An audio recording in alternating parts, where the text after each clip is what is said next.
Shalom. I want to give all praise, glory, and honor to Yahweh, Bahasham, Yahweh Shai, Bahasham, Rakah HaKodash. Double honors to our apostles and elders of Great Millstone, who does lead and rule well. I want to say salutations and shalom also to Akim and Akwaf that's listening and learning, preparing yourselves here in these last days. All right, that's into the entire household of faith that's fighting this good fight of faith. Unto you all again, I want to say shalom. This is your brother Quar from the DC camp, coming back at you with another lesson.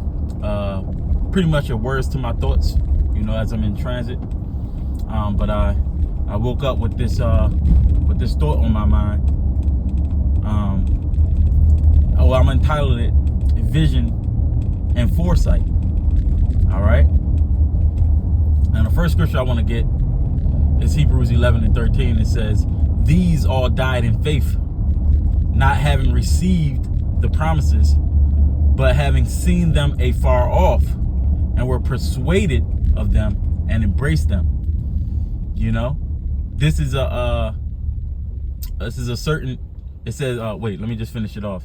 And embraced them and confessed that they were strangers and pilgrims in the earth, because that's important. Because when you have this vision, all right, when you have that foresight, you are able to put off the things of this world. There's a certain type of vision that men of the Lord have to possess.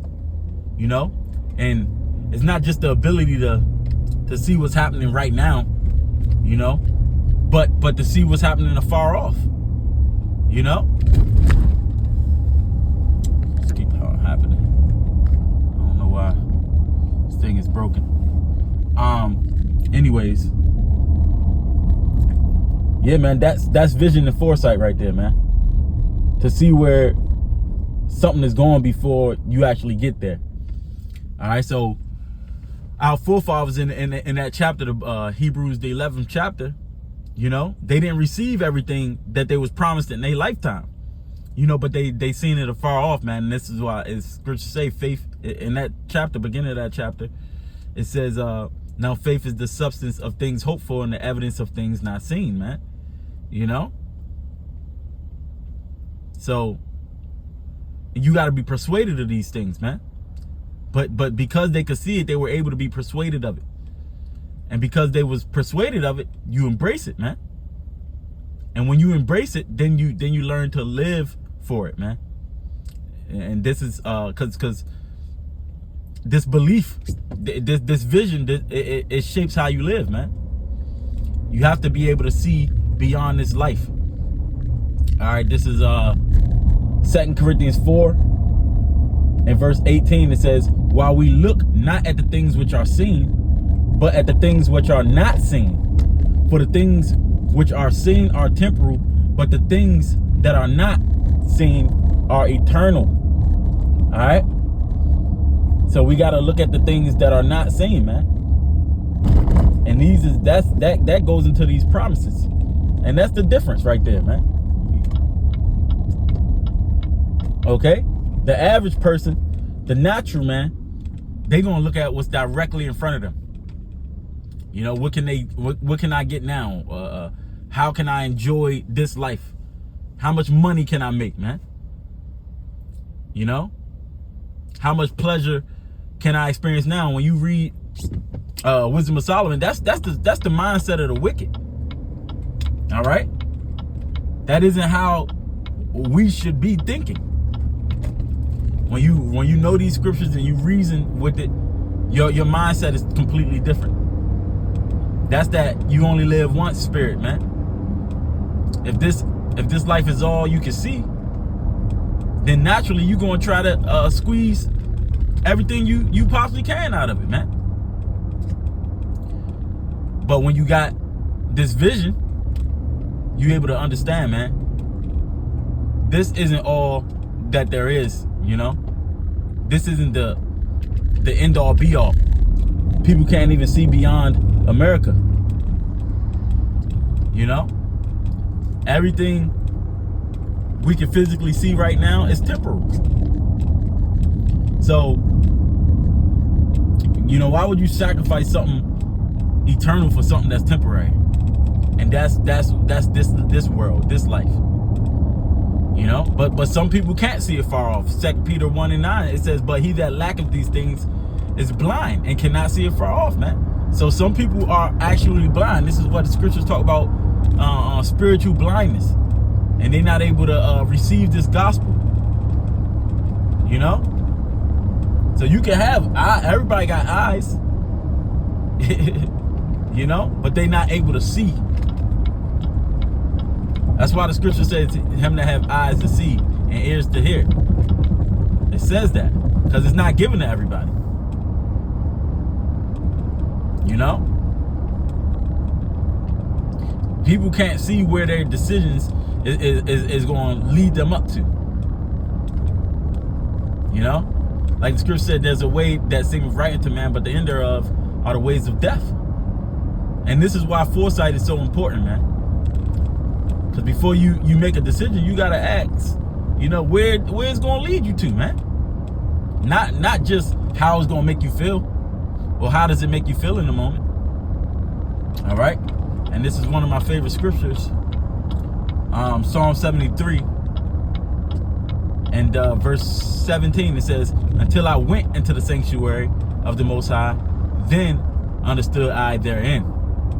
And in that book, the song, it was an Asaph, you know, he was looking at how the wicked was prospering, and he couldn't understand it, man.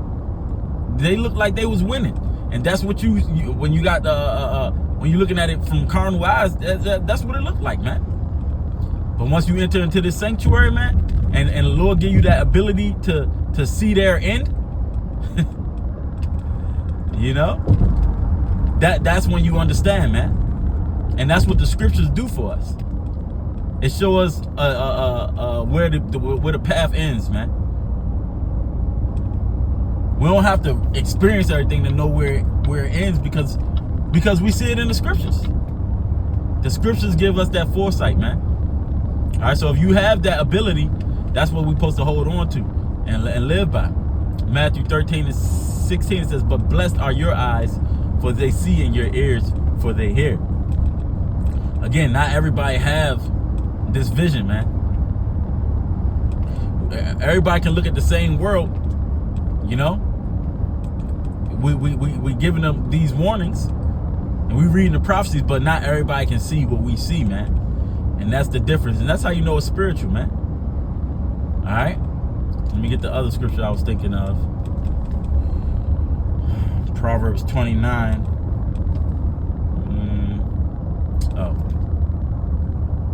Bear with me 1 second. Told you. What is it? Proverbs 29 and verse 18, it says, "Where there is no vision, the people perish, but he that keepeth the law, happy is he." All right. So without vision, you're going to be trapped in the present. But see, faith, that's what's going to allow us to see something that hasn't physically appeared yet, man. You know, and the Lord has given us that spirit. He's given us that ability.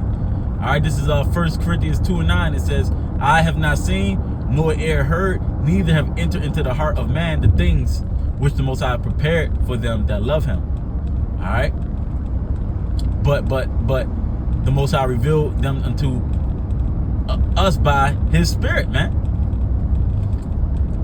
So we haven't physically seen everything that the Lord is preparing us, you know, preparing for us, man. But He's given us enough, you know, through His Word to see the things that's afar off, man. And that's why faith changes the way you live. It's supposed to, because if you truly believe, you know, this present world is not going to have that same grip on you, man. And this is how we end up like in Revelation 12:11, it says, and they overcame him by the blood of the Lamb and by the word of their testimony, and they loved not their lives unto the death. You know, how do you get to that point, man? Where you love not your life unto death? You got to have vision and foresight. You know, you got to see beyond this present life, man. The promises is worth more than this present life. If all you can see right now, if that's all you can see is this world right now, then you going to desperately hold on to that life, man. You know? But if you can see it far off, you going to understand, you know, what you giving up this world for, man. You know? That's what allowed our forefathers to be able to suffer. You know? Moses was able to give up the pleasures of this life in Egypt. You know, this is what allowed them to be able to endure. And that's what will allow us to be able to overcome, man, the elect. All right?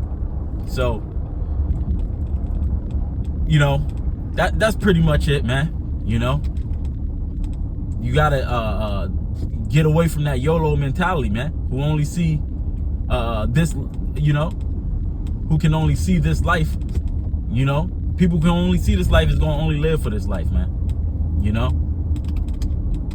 You only live once, so you got to get everything while you're here. But, you know, the spiritual man, yeah, right, those is the natural man. The spiritual man is going to see further than that, man.